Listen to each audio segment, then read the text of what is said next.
آئیے شروع کرتے ہیں یشوع کی کتاب اس کا 22واں باب سے، اور یشوع کی کتاب کا یہ آخری حصہ ہے۔ یہ یشوع کی کتاب کا آخری حصہ ہے اور آج ہم اس کتاب کو کمپلیٹ کر لیں گے۔ آئیے پہلی آیت سے پڑھیں، لکھا ہے: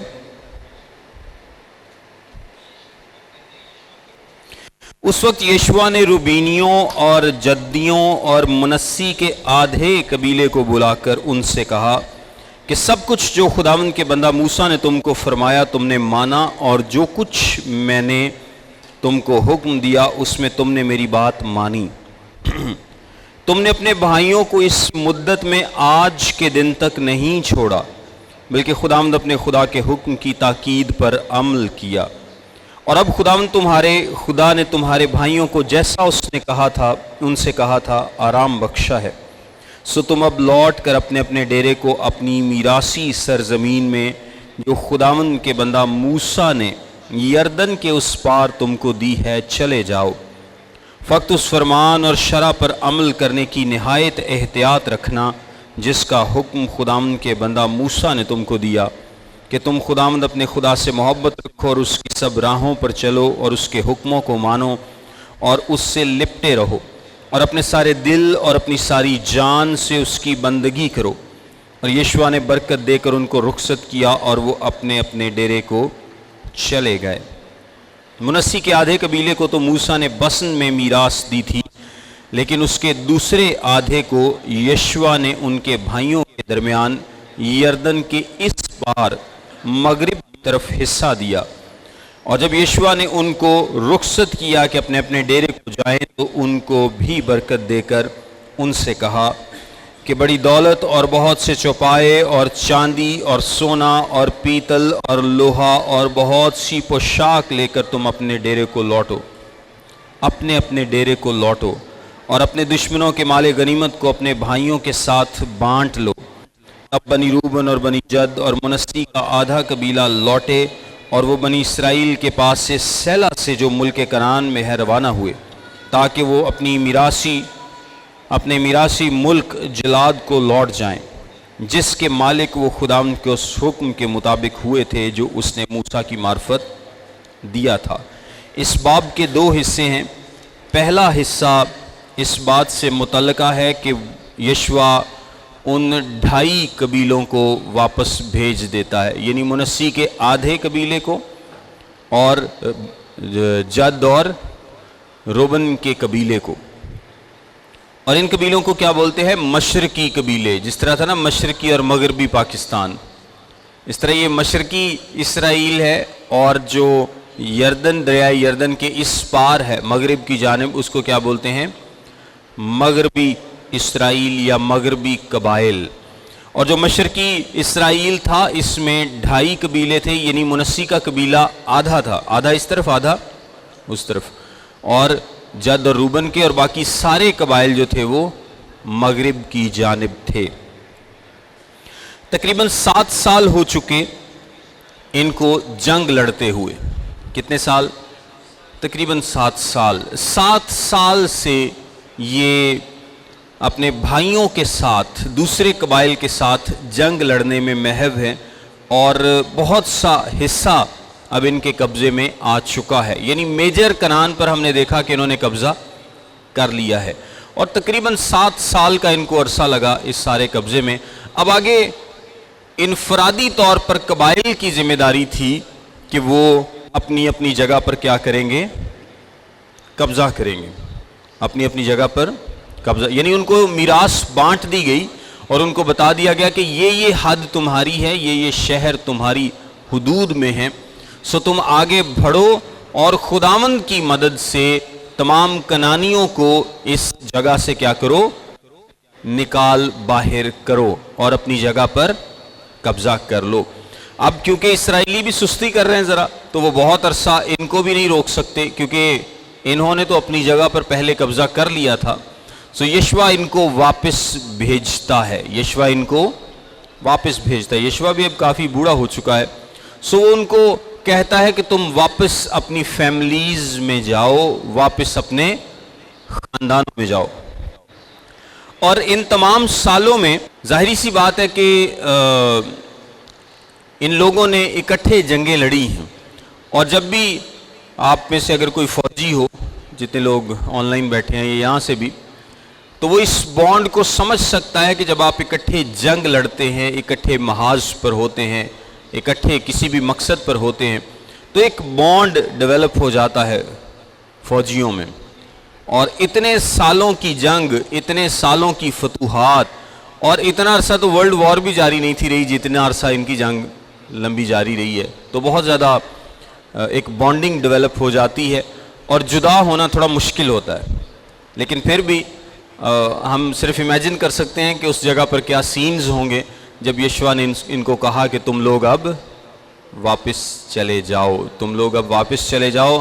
جس کا وعدہ خدا نے کیا تھا خدا نے وہ پورا کیا ہے. اب نیکسٹ انفرادی طور پر قبائل کی ذمہ داری ہے کہ وہ باقی جگہ پر قبضہ کریں، کیونکہ ابھی بہت سا قبضہ کرنا باقی ہے، چھوٹا چھوٹا لیکن کافی سارا. یہ لوگ کیا کرتے ہیں؟ اپنے ملک کو یعنی یردن کے اس پار مشرق کی جانب بڑھتے ہیں، یردن کے اس پار مشرق کی جانب واپس جاتے ہیں. واپس جاتے جاتے انہوں نے ایک بڑا انٹرسٹنگ سا کام کیا ہے، اور وہ اس باب کے دوسرے حصے میں لکھا ہے. 10ویں آیت سے لکھا ہے، جب وہ یردن کے پاس کہ اس مقام پر پہنچے جو ملک کنعان میں ہے، تو بنی روبن اور بنی جد اور منسی کے آدھے قبیلے نے وہاں یردن کے پاس ایک مذبح جو دیکھنے میں بڑا مذبح تھا. کیسا مذبح تھا؟ بڑا مذبح، کافی بڑا مذبح تھا، بنایا. اور بنی اسرائیل کے سننے میں آیا کہ دیکھو بنی روبن اور بنی جد اور منسی کے آدھے قبیلے نے ملک کنعان کے سامنے یردن کے گرد کے مقام میں اس رخ پر جو بنی اسرائیل کا ہے ایک مذبح بنایا ہے. جب بنی اسرائیل نے یہ سنا تو بنی اسرائیل کی ساری جماعت سیلہ میں فراہم ہوئی تاکہ ان پر چڑھ جائے اور لڑے.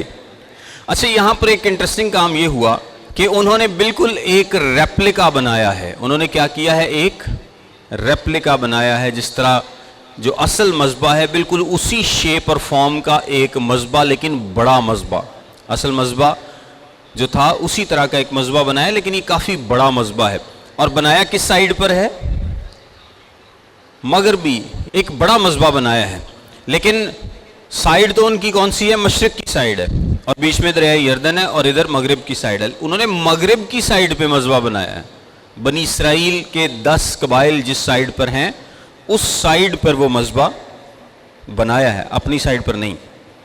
لیکن یہ بات جو مغربی قبائل ہیں ان کو بہت بری لگی.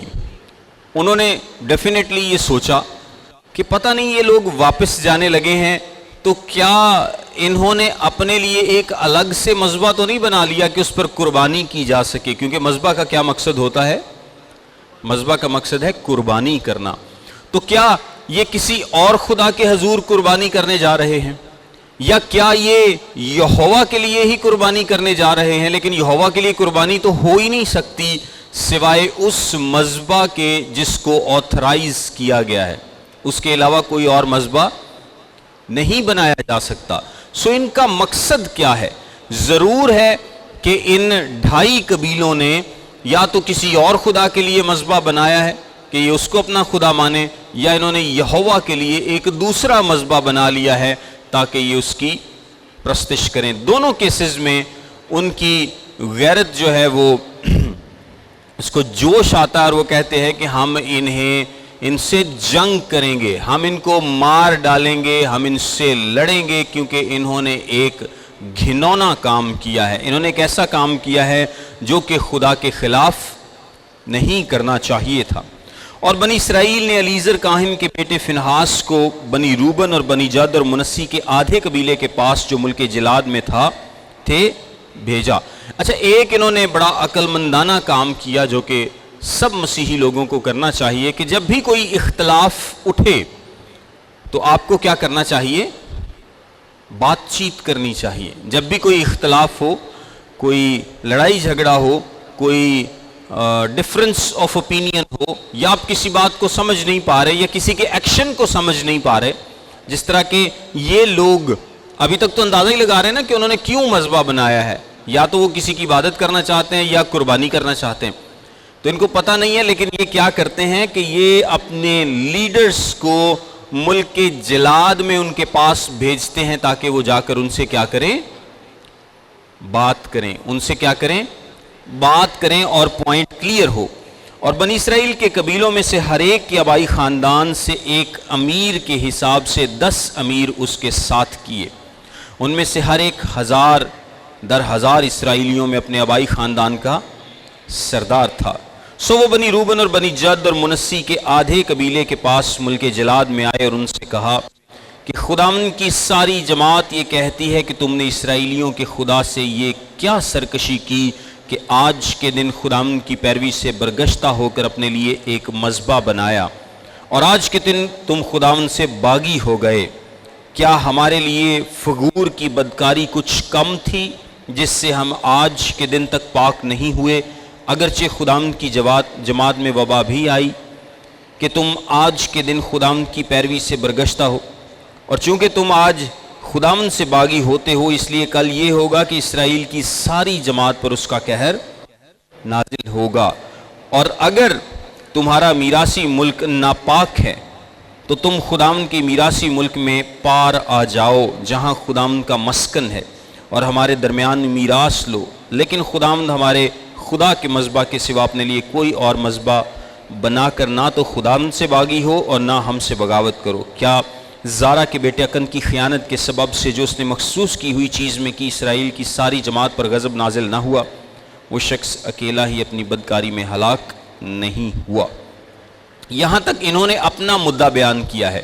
جو ویسٹ کے یا مغرب کے قبائل ہیں یہ لوگ ڈرتے ہیں، یہ اکن کا واقعہ یاد دلاتے ہیں یا بال فغور کا واقعہ یاد دلاتے ہیں کہ کس طرح سے بنی اسرائیل نے وہاں پر بدکاری کی اور ان کو اس کی سزا ملی. لیکن کیا وہ گناہ سارے لوگوں نے کیا تھا؟ اکن اکیلا تھا، لیکن اس کی سزا کس کو ملی؟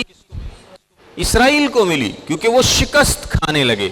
بال فغور کے معاملے میں بھی بہت سارے لوگوں کو سزا ملی. سو گناہ جو ہے وہ کوئی ایک کرتا ہے اور سزا کس کو ملتی ہے؟ سزا سب لوگوں کو ملتی ہے ایز اے نیشن، کیونکہ ان کی جو برکات ہیں. جب کہا جاتا ہے کہ اسرائیل نے توبہ کی تو ضروری نہیں ہے کہ اسرائیل میں موجود ایک شخص نے توبہ کی. یعنی جب میجورٹی ایز اے نیشن توبہ کرتی تھی تو کیا کہا جاتا ہے کہ اسرائیل نے توبہ کی ہے، اور جب majority nation as a nation گناہ کرتی تھی تو کیا کہا جاتا تھا کہ اسرائیل نے گناہ کیا ہے. اور بعض اوقات ایک شخص کی یا چند اشخاص کا جو گناہ ہے اس کی سزا جو ہے باقی سب کو بھی ملتی تھی. خدا کا ان کے ساتھ ایک خاص تعلق ہے.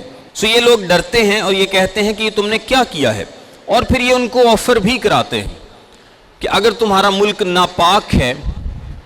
یہ ان کو آفر بھی کراتے ہیں کہ اگر تمہارا ملک ناپاک ہے یا تمہاری جگہ کم ہے یا کوئی بھی مسئلہ ہے تمہارے ساتھ، تو تم کیا کرو، آ کر ہمارے ساتھ یردن کے اس پار تم جگہ لو. اب یہ ایک بڑی زبردست آفر ہے. اگر آپ اس پر غور کریں تو وہ صرف بات کرنے نہیں گئے، وہ مسئلے کا پورا حل بھی دیتے ہیں. وہ قربانی دینے کے لیے تیار ہیں. اب دیکھیں کہ سارے لیڈرز موجود تھے، باقی تمام 10 قبائل کے لیڈرز موجود ہیں، اور وہ کہتے ہیں کہ اگر تمہاری جگہ کم ہے تو تم آ کر ہمارے ساتھ بس جاؤ. اب کیا ہوگا اگر 2.5 قبیلے ادھر سے ادھر آ جائیں تو ان کی جگہ کم پڑ جائے گی. ان کی جگہ کیا ہوگی؟ کم پڑ جائے گی، کیونکہ وہی جگہ جو ہے وہ 10 کی بجائے اب پورے 12 قبائل میں تقسیم ہوگی. سو وہ کہتے ہیں کہ تم کیا کرو، تم ادھر آ جاؤ،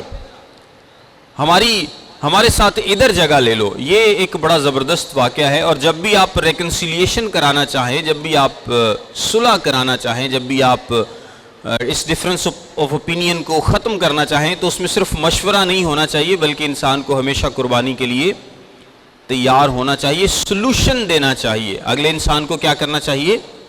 سلوشن دینا چاہیے. کیونکہ باتیں تو سارے لوگ کر لیتے ہیں، تینوں کرنا چاہیے، لیکن اگر میں کچھ کر سکتا ہوں ان کو ریکنسائل کرنے کے لیے یا ان کا مسئلہ حل کرنے کے لیے تو مجھے وہ قربانی دینے کے لیے تیار ہونا چاہیے.